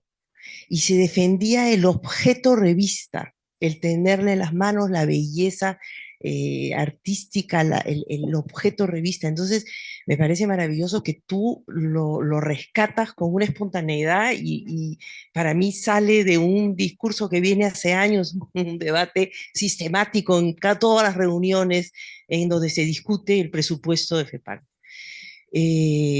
Y entonces me parece muy interesante esto del objeto, el riesgo a la desobjetivación, la información, en fin, hay una especie de ansiedad sobre el destino, pero los tres ponentes nos dan una salida, cada uno a su manera. Creo que Paula, a través un poco del arte y de entender que esto es parte de un momento y de repente no es el momento final de la humanidad, ¿no? Víctor, tú nos das una salida con una metáfora que a los psicoanalistas en general nos incomoda y nos desagrada, que es la farmacología. Pero creo que es precisa justamente por eso. Tú hablas de mesura, ¿no? Digamos, ¿dónde está la medida? Yo creo que, y tú, Carolina, el arte, ¿no? Tu reflexión en torno al arte, yo creo que el psicoanálisis, yo no quiero decir que tenga una función porque esto nos pone en un lugar que no me gusta, pero nosotros estamos confrontados todo el tiempo a este vacío, a esta desobjetivación, a esta deshumanización, a este achicamiento de las mentes en favor de imágenes y de expresiones cada vez más simples, cada vez más emoticones, cada vez más reducida la expansión mental, ¿no? Y entonces nuestro trabajo cotidiano nos tiene todo el tiempo enfrentados a esto. Pero creo que la salida, al menos que yo encuentro, es la satisfacción siempre de que en la clínica diaria uno, por más que hayan dificultades todo el tiempo, termina en el ámbito del espíritu, finalmente. Es decir, evitamos que muera, así como estamos evitando que Calibán objeto muera hace años y lo discutimos y estamos al borde de la línea, pero no muere. Yo tengo la sensación de que tenemos que buscar que la mente no muera, que el espíritu no muera, que algo se mantenga hasta que se produzca un cambio, no sé. Gracias, María Pía. Yo voy, sí, claro, yo quería comentar algo. Voy a comentar algo rápido. Sí, yo lo primero que quisiera mencionar es que me ha parecido no solo una relación entre las tres presentaciones sumamente interesante, sino que sea una antropóloga, un filósofo y una psicoanalista, y que realmente existan tantos puntos en común, ¿no? Y eso creo que habla de nosotros, también de los filósofos y los antropólogos que están mirando más las emociones, el mundo interno, la alquimia psíquica, ¿no? Pero nosotros que estamos mirando nuestro contexto, la vida, la cultura, más atentos, prestando atención, ¿no? Eso me parece, para empezar, sumamente válido, ¿no? Yo he tenido una sensación como de cierto pesimismo y salida hacia el optimismo en todos, ¿no? En los tres. Y creo que eso es un poco lo que nos sucede en la vida actual, ¿no? De hecho, lo que tú planteabas, Víctor, era una especie de elogio de lo común, de lo banal, ¿no? Volver a la simplicidad de la vida, a disfrutar de las pequeñas cosas, ¿no? Que me parece sumamente interesante. Pero yo quería preguntar, porque también hablas de casi como la desaparición de Eros, ¿no? La amenaza de la desaparición de Eros. ¿Y será eso así o es otras formas de encubrimiento, salidas por otros lados que hay que salir a buscar, ¿no? Em, de hecho, en el arte, en las obras que nos han mostrado, vemos ese desplazamiento, ¿no? Esos deslices. Em, Prefiero pensarlo así. En todo caso, la marca de Eros es el deseo, ¿no? Y creo que tampoco lo veo tan sin sentido. Por lo menos el deseo de seguir haciendo cosas, trabajando, el deseo de hacer la revista de Calibán, en fin, de hacer los cambios para el psicoanálisis que se requieran para atender un poco más a problemáticas que han estado por fuera del psicoanálisis, ¿no? Para empezar, la sexualidad se puso un poco de lado mucho tiempo, ¿no? Antes de pasar a algún comentario más que quieran, voy a leer, hay un par de comentarios. Titi Levi felicita, maravillosas ponencias, y Analía Wall dice, felicitaciones a los tres, muy ricas las intervenciones. Pregunta, bueno, ¿será pérdida de sentido o nuevas formas de producción de sentido que en gran parte se nos escapan? ¿No? Tal vez. Bueno, sí, yo creo que todo tu comentario y además el que hiciste tú al principio, yo empiezo con esta experiencia que tuve cuando Mati me pidió que hablase sobre el artículo de la revista, que claro, que tuve la necesidad, ¿no? Lo conversamos, dije, Mati, consígueme una copia porque no quiero trabajar con el texto en digital, pero no estoy harto de esto, todo el tiempo estoy trabajando digital, que tiene muchas ventajas, pero no quería tampoco dar la impresión de que era una dicotomía entre aquello que tenía Eros y lo que no lo tenía. No, al contrario, a mí me parece que esto va en la misma tónica que lo que tú estás diciendo. No, que en última instancia tenemos que reconocer primero las pérdidas que ocasiona esta digitalidad, pero al mismo tiempo, yo creo que eso es lo que traté de decir al final, tal vez no muy claramente, ¿no? Que tenemos que mantener la mirada abierta y la actitud abierta hacia la posibilidad de encontrar otras formas en las que la espiritualidad, como dijiste tú, ¿no es cierto?, también esté presente ahí. ¿Cómo podemos reconocer eso ahí y cómo podemos integrarlo? O sea que en última instancia sí, tenemos la tendencia, que es con la que empiezo, ¿no es cierto?, a decir, no, todo lo pasado fue mejor, ¿no? Y ahora las cosas están muy mal. Yo pienso que el reto, y creo que eso también lo dice Paula y también lo estaba diciendo Caro, o sea que hay la tarea de nuestro tiempo es la de encontrar nuevos caminos dentro de lo que nos es desconocido y no aferrarnos a lo que nos es conocido porque lo estamos perdiendo, ¿no?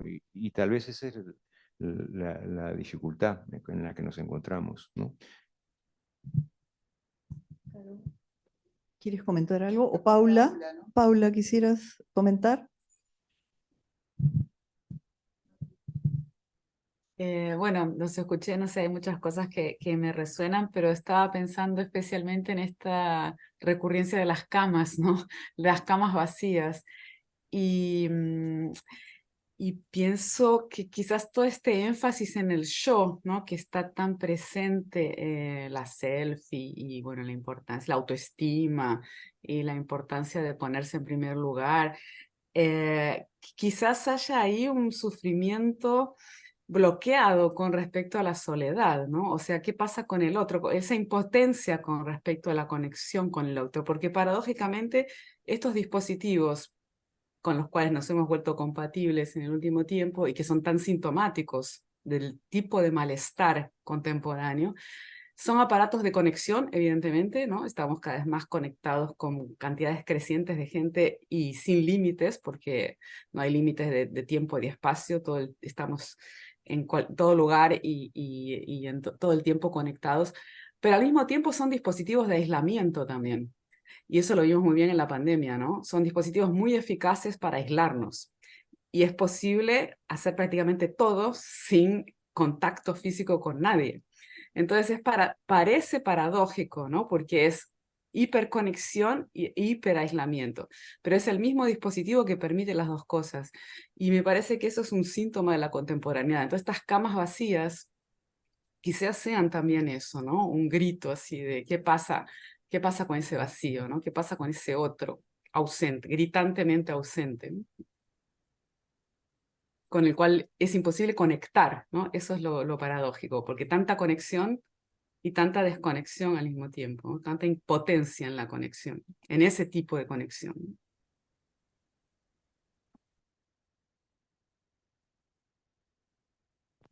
Ana María, después Vicky. Sí, bueno, quería felicitarles por la revista, que lo he conocido antes y me encanta esta relación que tenemos que es bastante profunda entre el arte y el psicoanálisis. O sea, yo no soy psicoanalista, tampoco he estado en terapia, seguro lo necesito, pero hasta ahora no ha sido mi experiencia, pero como que tenemos una relación muy profunda porque ustedes siempre están apoyándose en el arte, en la revista, hacen este diálogo entre grandes artistas más los artículos, entonces siempre hay un balance, un equilibrio entre el arte y el texto y el psicoanálisis y todas estas observaciones tan importantes, ¿no? Pero obviamente tengo que hablar de la cama, porque una de esas camas es mía, ¿no? Es curioso porque cuando uno se pone a pensar en la imagen de una cama, uno puede pensar es un objeto de erotismo. Creo que en el caso tanto de Tracey Emin como mi cama, como de Sophie Calle, no es el caso. Una mujer, una artista, fotografía su cama cuando siente otras cosas. En este caso, ninguno estamos hablando de una buena relación sexual. A pesar de que Tracey Emin tiene preservativos y todo lo deja ahí, tal vez lo deja ahí porque no hay una buena relación sexual, ¿no? Entonces hay una frustración y a dónde es el lugar a donde tienes que combatir todas estas emociones es en la cama. La cama es tu lugar más íntimo, es el lugar a donde descansas, a donde sueñas, a donde te despiertas, pasas malas noches. Todo termina siendo impreso en esa cama, ¿no? Y tanto como si observas la cama de Tracey Emin, solamente está abierta hasta la mitad. Eso significa que ella está durmiendo ahí sola, ¿no? En el caso de Sophie Calle, no estoy totalmente segura de cuál es su contexto. En el caso mío era una cama en Valparaíso que había pasado una noche muy, muy linda mirando la luna llena por la ventana. Sin embargo, había una tremenda soledad en mí por el momento en que estaba pasando de mi vida. Y cuando me desperté, todavía estaba oscuro y vi la impresión de mi cuerpo. Entonces quería fotografiar esa luz de luna y esa impresión y era como, ahí estoy, todavía estoy ahí, a pesar de que ya me levanté y estoy fotografiando la cama. Entonces esa impresión es lo que dejas, ¿no? También tiene mucho que ver con la muerte, ¿no? ¿Qué queda? Queda la impresión ahí, en esa cama. Entonces, me parece increíble que estamos hablando de las camas porque Mati me invitó para presentar mi trabajo. Llevé varias cosas que tenía ya en mi casa y cuando vi la sala dije, oye, esta sala es súper grande, necesito algo más. Dije, ay, la cama. Entonces ha sido totalmente casual que metí la cama al último momento y después vi que está en la carátula de la revista y están hablando de Tracy Emin. O sea que creo que no es coincidencia, sino es una manera de juntar energías, ¿no? Bueno, y agradezco la invitación a este evento. Vicky, adelante, por favor. Sí.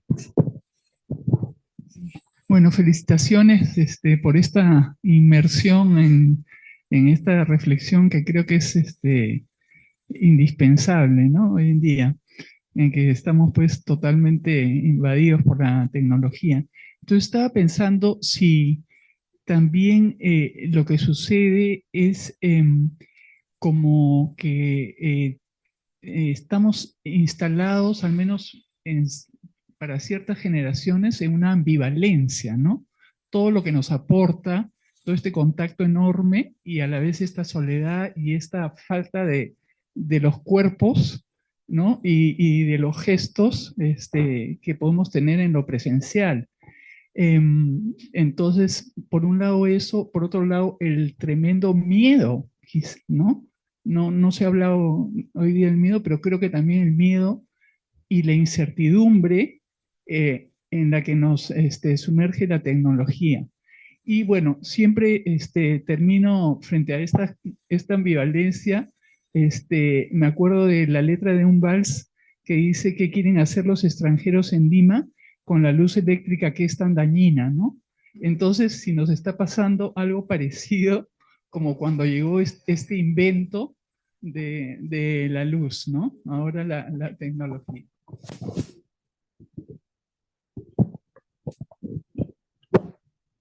¿Alguien más quisiera hacer un comentario? O en la pantalla, Silvana, ¿tú quisieras comentar algo? Não, apenas estava pensando um pouco no que a Paula estava falando sobre o outro, né?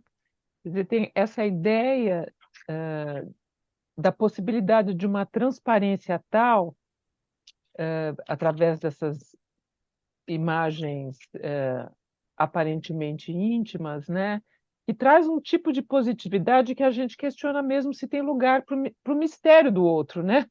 Ou da negatividade, do outro enquanto negatividade, né? E que isso talvez tenha alguma coisa a ver com esse cinismo que, de alguma forma, todo mundo mencionou, né?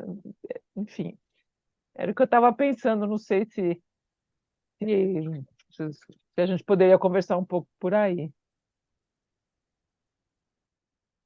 Gracias. ¿Quieres comentar algo, Paula?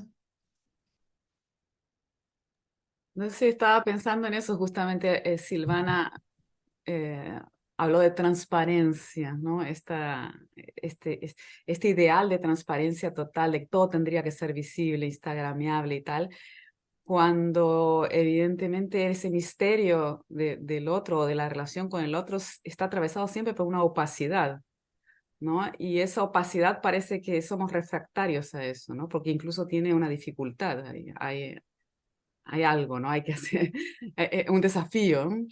Y me parece que quizás sea por ahí, ¿no? Y que no está dicho, ¿no? Es difícil decirlo incluso, ¿no? É que, de alguma forma, parece que nos condena, de certa forma, a viver simulacros, né? É como se a gente estivesse nesse universo do simulacro, o que é bastante angustiante, né? Y como si todo estuviese resolvido, ¿no? Está todo resuelto, todo fácil, es todo fácil, límpido y transparente.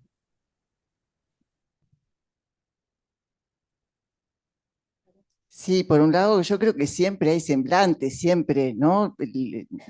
Hemos precisado semblantes para, ¿no? Para disfrazar esto de, como decía Ana, de que la relación sexual no hay relación sexual, y entonces se genera, y el capitalismo actual es una máquina de gestionar el deseo, generar tecnologías del deseo, pero yo creo que fracasa también, ¿no? No le doy tanto poder, no creo que sea tan poderoso, y bueno, y creo que el inconsciente siempre de alguna manera busca aparecer, tiene sus maneras de, como decía Tute, el humorista, siempre nos hace tropezar y siempre está más adelante. Y yo creo que en eso hay algo de esto del misterio, del enigma que siempre se está jugando. Entonces el deseo para los psicoanalistas es muy distinto a todo esto, ¿no? De lo que, de estas tecnologías del deseo que...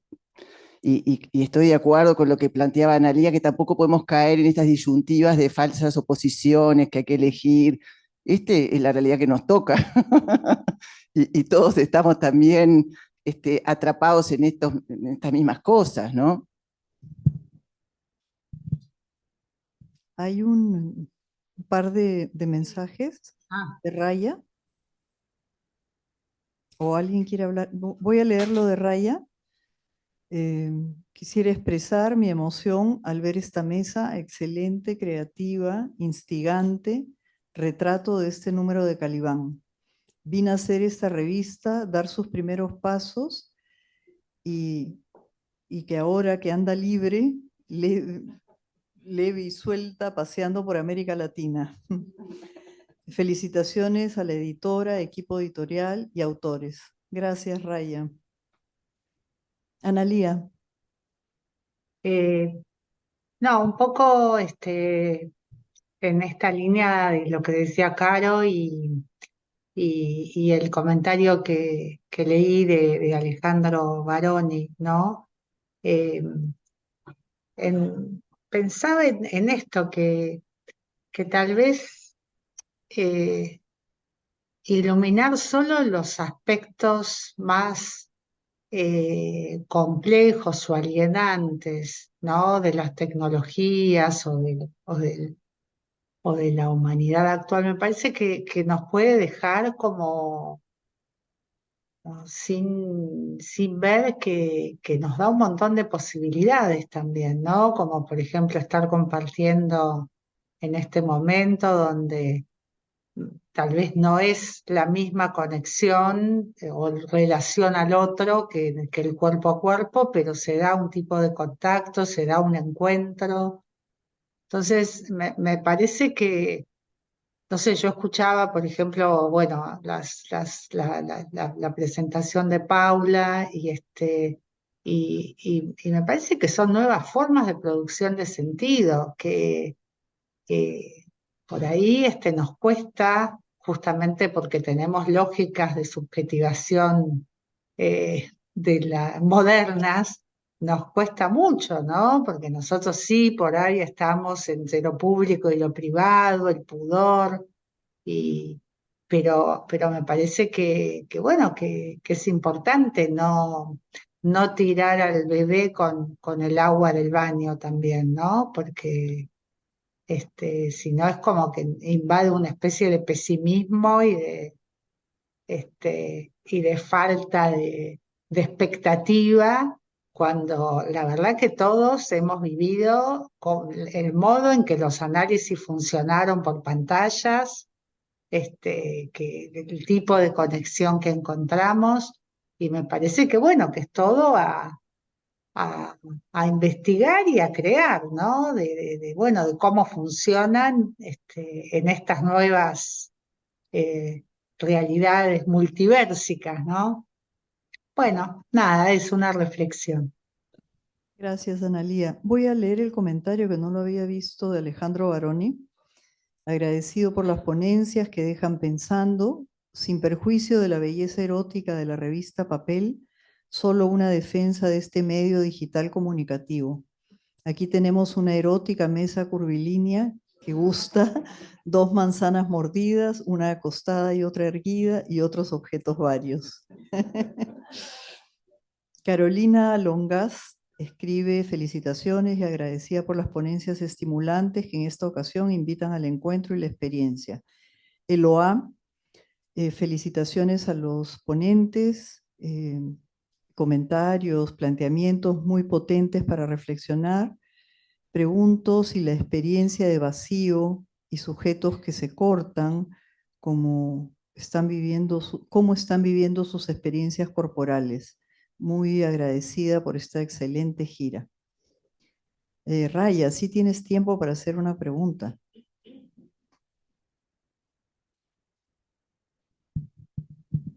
Oi, boa noite. Então, eu não conheço muito arte, mas me chamou a atenção, né, que as mulheres nunca foram muito ativas, ou melhor, foram ativas, mas nunca tiveram muita possibilidade de mostrar a própria arte, né, ao longo do tempo. E nesse momento, né, isso está sendo mais possível e me chamou a atenção que nos exemplos da Paula, quase todos os exemplos eram de mulheres, exceto a Mirda, né, do artista, todos os outros eram de mulheres, que de alguma forma apresentavam partes do seu corpo, sejam odores, sejam restos, né, na cama, ou seja, né, todo um corpo que ali deixou uma marca. Fiquei pensando, né, como é que é isso nesse momento em que a gente tem uma situação de feminismo tão tão mais vitalizada, enfim, tão mais trabalhada. E ainda, né, quer dizer, todas as obras, né, de alguma forma, elas entram dentro, né, elas são, vamos dizer assim, a continuidade da origem do mundo, né, do Courbet, né, de alguma forma, é como se entrassem, né, no corpo da mulher. Então, não sei, gostaria se a Paula pudesse falar um pouquinho, né, é isso. Sí, obrigada. ¿En portugués o en español? Como quieras, si es en portugués lento. No, puede hablar español, Español. entiendo. Sí. Sí, me parece interesante ese comentario, porque yo también lo he notado. Y en principio no sé si tengo una explicación o un comentario así muy desarrollado, pero quizás me parece que no es sorprendente, ¿no? Ese protagonismo femenino en la autorreflexión sobre el lugar del cuerpo y el significado del cuerpo como imagen incluso, ¿no? Porque justamente a lo largo de toda la era moderna el cuerpo femenino fue el que se expuso más que nada, ¿no? O sea, no siempre fue así, no en todas las culturas y ni siquiera en nuestra tradición. Por ejemplo, el cuerpo griego era el masculino, el que estaba más en primer plano. Sin embargo, en la era moderna el desnudo era mayoritariamente femenino, ¿eh? La exposición del cuerpo y la explotación del cuerpo femenino como imagen, ¿no? Mucho más que el masculino. Entonces no me parece que sea casual que ahora, en esta transformación que está ocurriendo, las mismas mujeres pongan eso en escena también. No es algo reciente, ¿no? Ya en los años 60 fue muy fuerte el movimiento del arte feminista, ¿no? Que puso el cuerpo en escena, la performance y el desnudo y el cuerpo como obra de arte. Me parece que, sin juzgar la calidad, digamos así, de los ejemplos que mostré, pero como fenómeno, me parece, ¿no? El hecho de que esté poniéndose en escena y en cuestión y en distintos tipos de reflexión, qué significa esa materialidad y esa materialidad como imagen, no me parece que sea, no me sorprende, digamos así, que sea mayoritariamente femenino el fenómeno. No creo que sea exclusivamente femenino, pero que sea mayoritariamente femenino no me sorprende. Gracias, Paula. Una última pregunta, comentario de Pedro Moreno y y ahí cerramos con los ponentes. Hola, sí, buenas noches. Voy a ser breve por vista la hora. Pero después de las presentaciones tan ricas, yo volví a sentir, al igual que cuando leí el trabajo de Paula inicialmente en la revista, que el ejemplo de la película de Truman Show, que a mí me parece una película absolutamente extraordinaria, sobre todo para nosotros los psicoanalistas, lo que muestra es en realidad el fenómeno opuesto de todas las demás expresiones.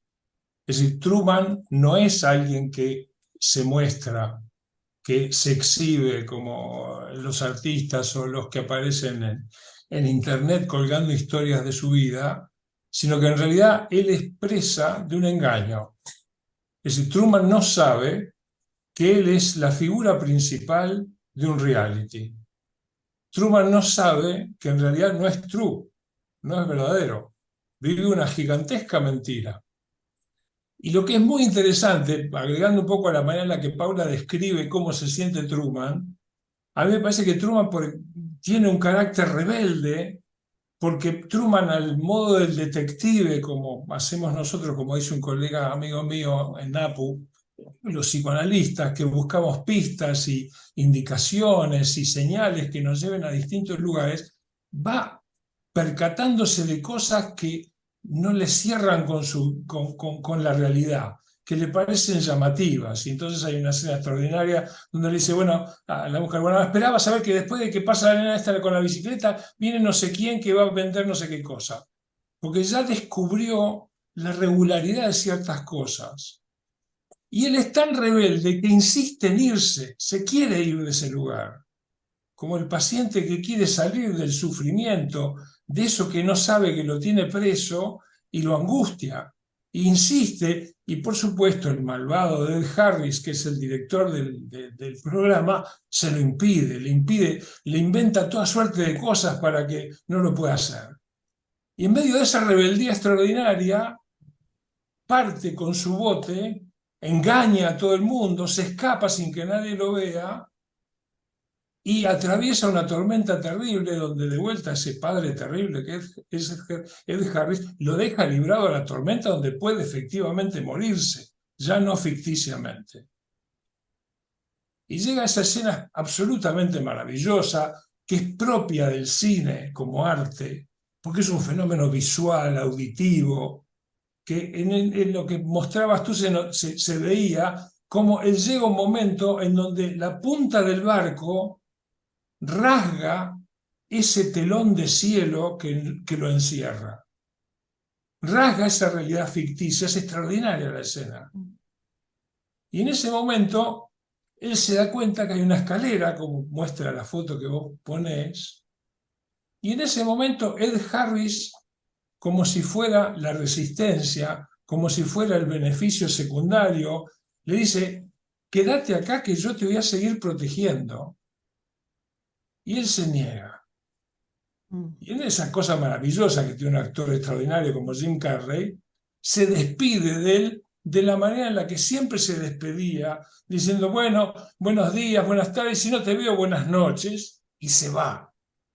Y se libera. Es una película extraordinaria porque es la lucha de alguien que no está viviendo una vida verdadera, que sabe que está preso de algo, de la angustia, del síntoma, pensaríamos nosotros los psicoanalistas, y busca, como buscamos nosotros con los pacientes en el análisis, liberarse de eso y encontrar su verdad. Muchas gracias. Gracias a ti.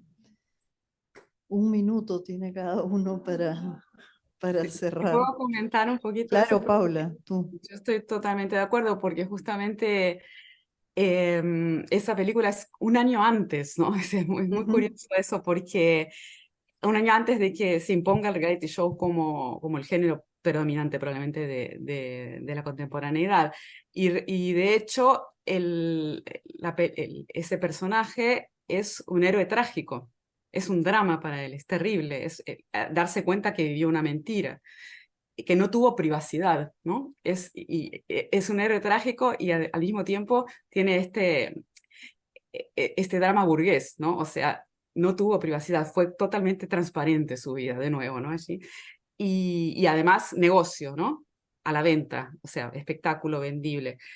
Y entonces yo diría que alguien dijo al principio, mencionó esta frase de que el psicoanálisis hacía de cualquier neurótico un héroe trágico. Bueno, me parece que el caso de Truman se encuadra todavía ahí, por lo tanto es una historia que se desarrolla en un suelo moral precínico, ¿no? A ese cinismo contemporáneo que yo aludí. Porque incluso por eso también hay una salida, ¿no? Hay una afuera, hay una puerta, y él quiere salir, y sale. En cambio, en la contemporaneidad parecería que ese afuera no existe, no hay una afuera de este modo de vida contemporáneo de las redes y demás, no hay un lugar, para decirlo banalmente, sin Wi-Fi, ¿no? Y además, más complicado todavía, nadie quiere salir. Entonces, y además se generaliza esta lógica del mercado, del espectáculo, y la gente quiere ser un protagonista de reality show. Es una de las grandes ambiciones de lo que más se quiere ser, ¿no? Es una de las... Entonces, yo lo tomo exactamente como un síntoma, ¿no? De que eso fue muy conmovedor, la película fue muy conmovedora, pero inmediatamente después el mundo ya era otro, ¿no? O sea, fue como el último grito, sí. En fin, ese comentario nomás. Gracias, Paula. Bueno, una cosa que dijo Caro, me quedó dando vueltas esto de la falta, ¿no? O sea, cómo es que la falta es tan esencial para el ser humano. Me hizo pensar en este asunto de la inteligencia artificial. O sea, uno dice siempre que cuál es la diferencia entre la inteligencia artificial y la inteligencia humana. La primera respuesta es la creatividad, pero yo pienso que está vinculado justamente a esta falta, o sea, es la vulnerabilidad. Por ejemplo, el chat GPT no puede estar en ningún momento como sin palabras para algo. Siempre tiene palabras, siempre tiene palabras. Nosotros, en cambio, tenemos esas carencias, esa fragilidad, y justamente eso es lo que es, digamos, la fuente de esa creatividad que decimos que nos distingue de la inteligencia. Eso me hiciste pensar con ese comentario. Bueno, yo creo que ya tenemos tanto para pensar. Agradecer a todos por esta actividad, también a los que nos estuvieron siguiendo también en el otro espacio virtual. Paula, muchas gracias. Y bueno, seguiremos en la gira. La próxima va a ser en Paraguay, creo que es la próxima. Todavía tenemos mañana. Mañana espero verlos acá, a los que están acá, y conectados a los que están conectados para seguir con la siguiente mesa. Gracias por su presencia a todos.